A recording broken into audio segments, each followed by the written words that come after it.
The Galactic Empire, sprawling across countless systems and trillions of beings, had a problem it couldn't solve with brute force or technological genius. The rim worlds, chaotic, untamed, and unimaginably dangerous, held secrets the Empire desperately needed to unlock. Resources, ancient technologies, and uncharted phenomena were scattered across these volatile planets. Yet every expedition sent to explore and tame them had ended in disaster. The Empire's scientists had calculated the odds with cold precision. Only 5% of those who ventured into the rim ever returned alive. Those who did often brought back artifacts of such value that they justified the catastrophic losses. The cost-benefit ratio didn't deter the Empire. It only demanded more recruits. Thus, the Galactic Expeditions Initiative was born, a recruitment drive to lure the most daring and foolhardy beings across the galaxy into the Empire's deadliest job. The promise was simple: riches beyond imagination, core world citizenship, and eternal glory. The risk? Almost certain death. When the call went out, the Empire's elite expected responses from their fiercest warrior species: the Zarnians with their impenetrable scales, the Zarnathian berserkers who thrived on violence, or the Draconians whose resilience was the stuff of legend. But instead, a different name dominated the applicant list: humans. Commander Vexer Yull of the Imperial Recruitment Bureau stared at the holographic display in disbelief. Humans, he muttered, his 3 yellow eyes squinting at the statistics. 80% of applicants are humans. Is this some kind of error? His assistant, a slender Thalaxian whose bioluminescent skin shifted in shades of anxiety, shook her head. No error, sir. The data is accurate. Humans make up the overwhelming majority of recruits for the initiative. Vexer's clawed hand rubbed his temples. Humans. They've only been part of the Empire for, what, a century? Their military is laughable compared to the Zarnians, and their technology is practically Stone Age by our standards. Why in the name of the void would they volunteer for this suicide mission? We've consulted cultural analysts, the assistant replied, pulling up a report. It seems humans possess a peculiar psychological trait. They romanticize danger. They call it adrenaline, a biological response to fear that some of them actually enjoy. Enjoy? They enjoy dying. Vexer's voice rose in incredulity. Not exactly, sir. They enjoy the thrill of risk, and they're highly motivated by rewards. The promise of wealth and glory seems to resonate deeply with them. Vexer leaned back in his chair, his exoskeleton creaking under the strain. Idiots. Brave, reckless idiots. But if they're willing to die for the Empire's cause, who am I to argue? Earth, a world of risk-takers. On Earth, the recruitment hubs were overwhelmed. In New York City, a massive dome facility had been erected to process applicants.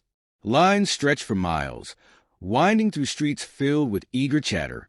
Thousands of humans, young and old, had come to sign up for the Galactic Expeditions Initiative. Emily Carter was among them. At 27, the ex-Marine had spent the last 2 years scraping by as a construction worker, her dreams of adventure crushed by the mundane grind of life. But when she'd seen the Empire's broadcast, the shimmering holograms of distant worlds, the promise of untold riches, something inside her had sparked to life. "This is crazy, Em," said Jake, her childhood friend, who'd reluctantly accompanied her to the hub. "You know the stats, right? 5% survival. That means 95% of people who go out there never come back." Emily shrugged, her green eyes glinting with determination. "Yeah, but you know what else it means? Someone's got to be part of that 5%. Why not me?" Jake sighed, running a hand through his tousled hair. "You've always been stubborn. But this is suicidal." "Maybe," Emily admitted, "but it's also a shot at something bigger than this." She gestured to the city around them. The same streets they'd walked their entire lives, the same sky they'd stared at since childhood. Don't you ever want more?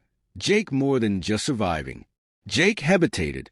He understood the allure of the stars, the promise of breaking free from the monotony of Earth. But he couldn't shake the dread in his gut. When Emily's turn came, she stepped up to the registration desk. Behind it sat a grizzled Zarnian recruiter, his 8 limbs working in concert to process the endless stream of applicants. "Name," he growled, not looking up from his holopad. "Emily Carter.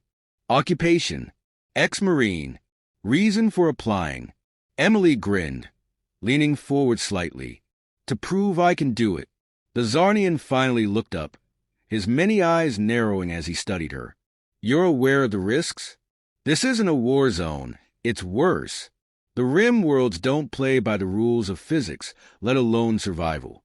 "I know," Emily said, "but someone has to make it out alive. Might as well be me." The Zarnian let out a low, rumbling chuckle, a sound few humans had ever heard. Humans, reckless, unpredictable, utterly fascinating. He tapped a button on his console, and a hollow badge appeared on Emily's wrist. "Welcome to the Galactic Expeditions Initiative. Training begins in 1 week. Don't die before then." The surge of humanity. Emily wasn't alone in her determination. Across Earth and other human colonies, millions signed up for the chance to explore the unknown. The Empire's recruitment officers were both impressed and baffled. "They just keep coming," one Zarnian muttered to his Draconian colleague as they watched the endless lines of human applicants. "Don't they understand the danger?" The Draconian shrugged, his golden scales glinting under the facility's lights. "Perhaps they do, but they're not like us. Humans are peculiar creatures. They fear death, but they don't let it stop them. Maybe that's why they're so dangerous." In the Empire's core worlds, news of the human surge spread quickly. The elite scoffed at the idea of such a young and inexperienced species dominating the initiative. Humans, a Zarnian noble sneered during a gala on Cithran Prime. "They're practically primitives. They'll be the first to die." But not everyone dismissed them. Among the Empire's military leaders, a growing respect for humanity's audacity began to take root. Commander Vexer, despite his initial skepticism, couldn't help but admire their resolve. "They're either suicidal or brilliant," he said during a meeting with his superiors.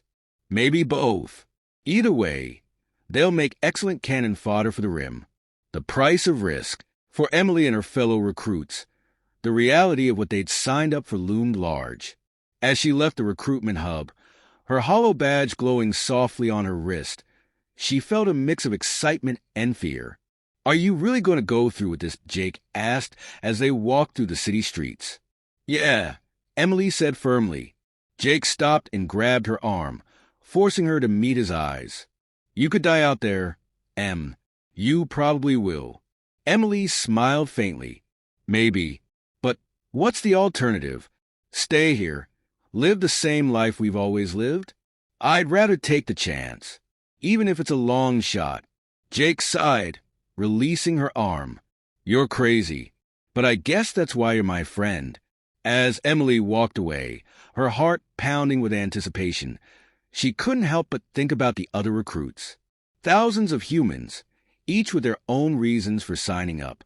Some sought glory, others wealth. But for Emily, it was something simpler. The chance to prove that humanity belonged among the stars, even in the face of death. And deep in the heart of the galaxy, the Empire waited to see if the humans' reckless courage would be their downfall or their salvation. Emily Carter's journey to the Galactic Expeditions Initiative had been simple enough. A bus ride across the city, a lengthy queue outside the Imperial recruitment hub, and a brief yet surreal conversation with an 8-limbed alien bureaucrat. What followed was something far less simple. Preparation for the deadliest job in the galaxy. The Galactic Empire had spared no expense in training its recruits. After all, sending unprepared explorers to the Rim worlds was a waste of resources, even for an entity as vast and wealthy as the Empire. Those who passed through the recruitment process were whisked away to Corvinus Prime, one of the Empire's most advanced training facilities. For many humans, it was their first time off-world. Emily had served on a handful of military vessels during her time in the Earth Marine Corps, but even she found herself in awe of Corvinus Prime. The planet was a gleaming jewel in the Empire's crown, its surface covered in sprawling cities, towering spires, and crystalline lakes. Above it hung the Imperial training facility, a massive orbital station visible even from the ground. Emily arrived on the station with hundreds of other recruits, each wearing the same uniform, a simple black jumpsuit with a glowing blue badge on the chest. The badge displayed their name, species, and recruitment ID. As they disembarked from the transport ship, a voice boomed through the hangar. "Welcome to the Imperial training facility," the voice said. It belonged to a Draconian officer whose golden scales shimmered under the bright lights. He towered over the recruits, his slit-pupiled eyes scanning the crowd. "I am Commander Dralvek, and for the next 6 months, I will decide whether you are worthy of serving the Empire. Many of you will fail. Most of you will quit. If you think this will be easy, I suggest you leave now." No one moved. Dralvek smirked, revealing rows of sharp teeth. "Good. Then let's begin. 6 months of hell." The training was brutal. The Empire's instructors didn't care about comfort, fairness, or kindness. Their sole mission was to prepare the recruits for the Rim Worlds, where every moment would be a fight for survival. From day one, the recruits were pushed to their limits. Physical endurance tests were designed to mimic the extreme conditions of the Rim: low oxygen, high gravity, and temperatures that swung from searing heat to bone-chilling cold. Emily spent countless hours running, climbing, and crawling through obstacle courses that seemed to take pleasure in punishing her. But physical fitness was only part of the equation. The recruits were also trained in advanced survival tactics, alien biology, and weapon systems far beyond anything humanity had developed. Emily quickly learned that her experience as a Marine was both an advantage and a liability. While her combat skills gave her a head start, the Empire's technology required her to unlearn much of what she knew. One of the most challenging exercises involved zero-gravity combat. Recruits were sent into a massive chamber where artificial gravity could be toggled on and off at random. The goal was simple: defeat the enemy team. The reality was anything but. "Think fast, Carter," shouted Marcus, a cybernetically enhanced human who had quickly become Emily's training partner. Emily barely dodged the plasma bolt that streaked past her, the sudden lack of gravity throwing off her balance. Gritting her teeth, she kicked off a nearby wall, spinning through the air as she fired back at Marcus. Her shots missed, but she managed to grab onto a handhold and steady herself. "Keep your center of mass aligned," barked one of the instructors, a Zarnian whose booming voice echoed through the chamber. "You can't rely on gravity to save you in the Rim." Emily muttered a curse under her breath, but adjusted her stance. Focusing on her movements, she managed to land a hit on Marcus, his armor lighting up to indicate a simulated injury. "Not bad," Marcus said, grinning. "But I'll get you next time." Emily smirked. "We'll see." Bonds forged in fire. Despite the grueling nature of the training, Emily found herself forming bonds with her fellow recruits. The shared hardships created a sense of camaraderie that transcended species and backgrounds. Marcus was one of her closest allies. A former mercenary, he had undergone extensive cybernetic enhancements after losing much of his body in a mining accident. His mechanical limbs and augmented senses made him a formidable fighter, but it was his dry humor that kept the team's spirits up. Then there was Zex, a reptilian Zarnian whose sharp claws and quick reflexes made him a natural predator. Though initially aloof, Zex warmed up to Emily after she helped him during a particularly challenging exercise. Klikta, an insectoid engineer, rounded out the group. Their species, known for their hive mind intelligence and unparalleled technical skills, was invaluable in solving complex problems. Klikta's calm demeanor and precise movements were a stark contrast to Marcus's brashness and Zex's intensity. The four of them often found themselves working together, and it wasn't long before they began calling themselves Phoenix Team. "If we're going to survive this," Marcus said one night during a rare moment of downtime, "we need to stick together. The Rim doesn't care how tough you are. It'll chew you up and spit you out if you're alone." Emily nodded. Agreed. From now on, we watch each other's backs. No matter what. The final test. As the end of the 6-month training period approached, the recruits faced their final test. A simulated mission designed to replicate the dangers of the Rim worlds. Emily and her team were briefed in a darkened room, the holographic display showing a desolate alien landscape. Your objective, said Commander Dralvek, is to retrieve the artifact located in the ruins of Quarries. Expect hostile wildlife, environmental hazards, and automated defenses. You have 48 hours. Good luck. The simulation began as the recruits were dropped into the training chamber, a sprawling replica of an alien planet. The air was thick with humidity, and strange sounds echoed in the distance. Emily led the way, her rifle at the ready. Marcus scanned their surroundings with his augmented vision, while Zex prowled ahead, his claws ready to strike. Clickta followed closely, their multiple limbs working to analyze the environment. The team encountered numerous challenges: acid-spitting plants, collapsing terrain, and aggressive predators. Each obstacle tested their skills and teamwork. At one point, they were ambushed by a pack of razor-fanged creatures that moved with blinding speed. Zex managed to hold them off long enough for Clickta to set up a makeshift trap, while Marcus provided covering fire. Emily took out the last of the creatures with a well-placed shot, her heart pounding as she scanned the area for more threats.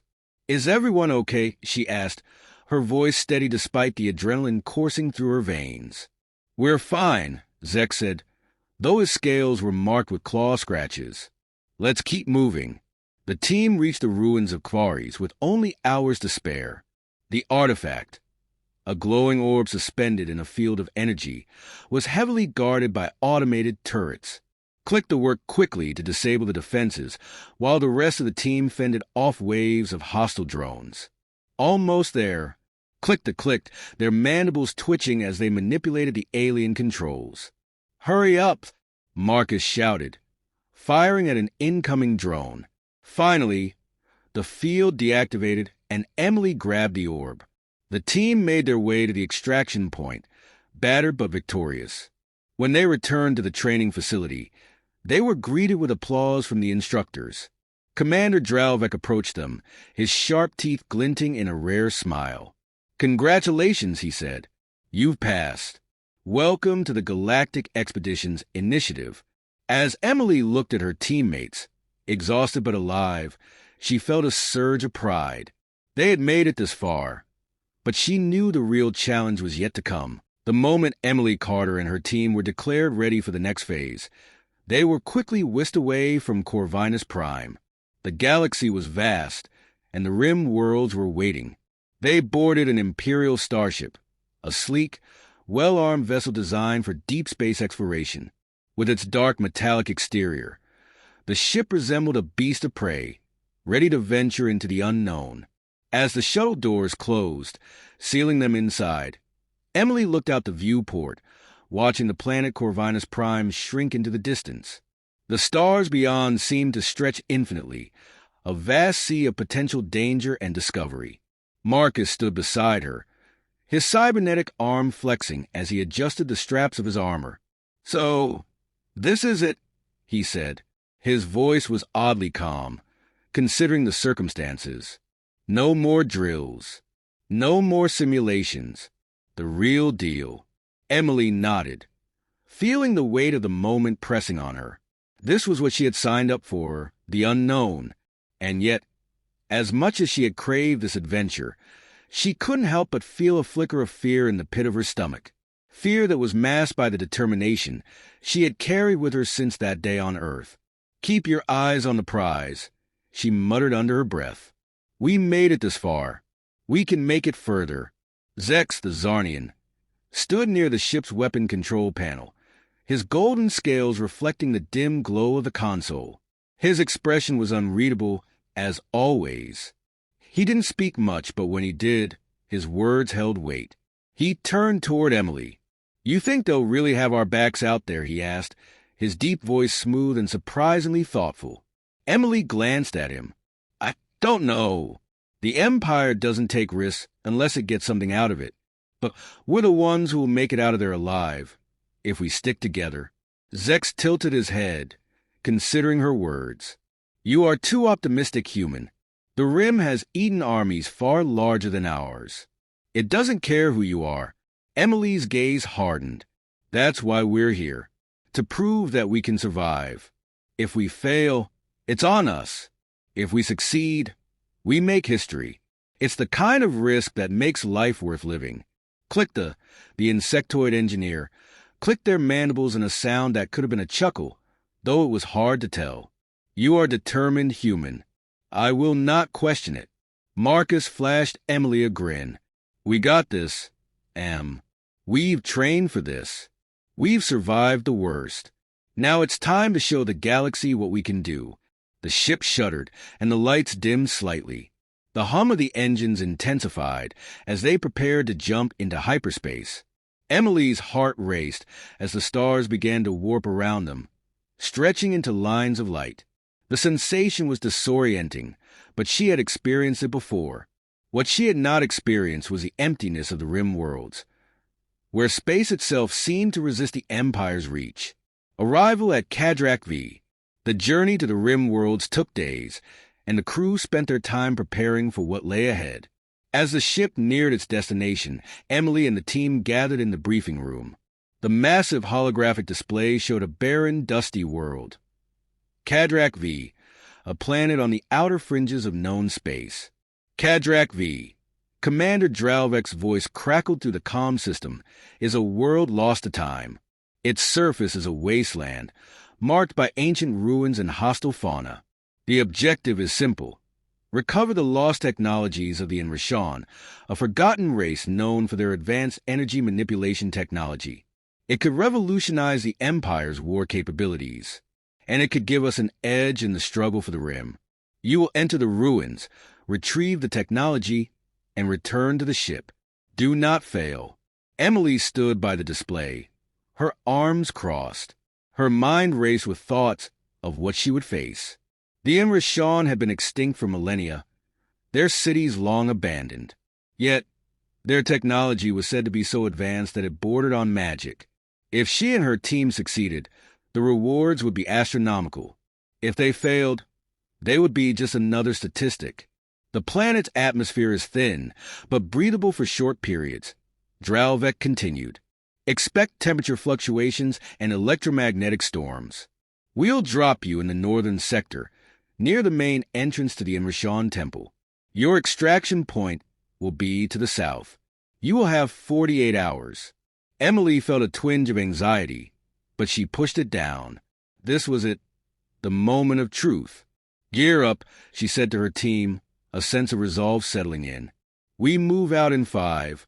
The surface of Cadra V.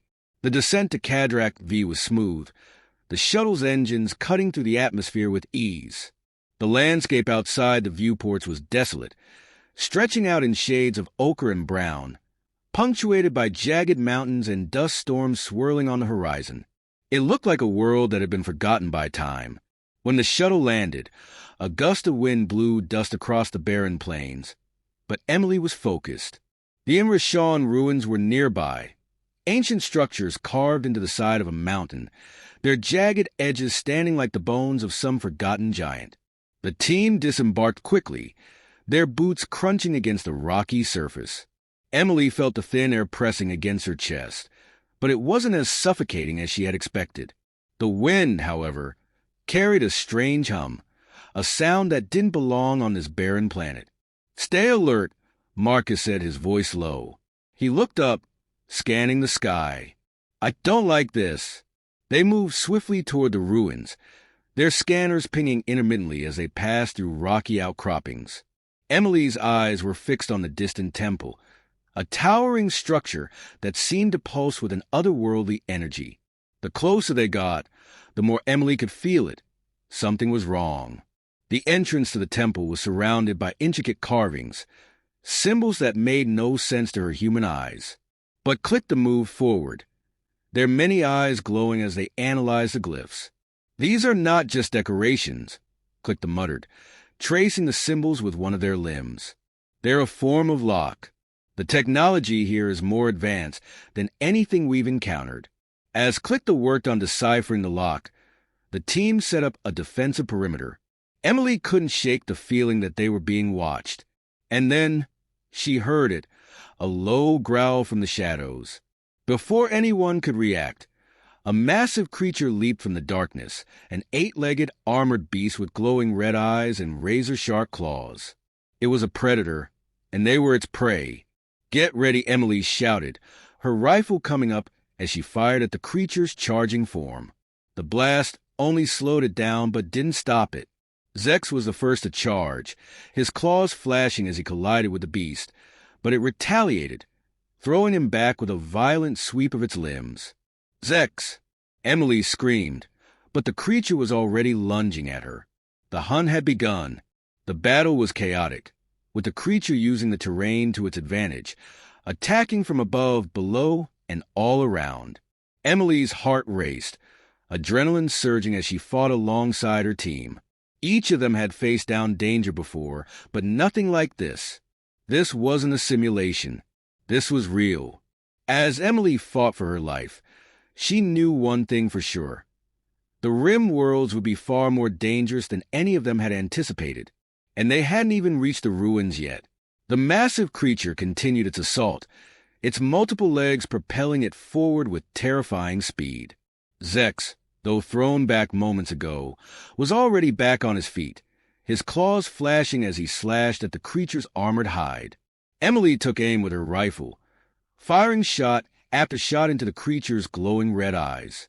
But the armor proved too thick, and the creature howled in fury as it lunged at her, knocking her back with an earth-shattering force.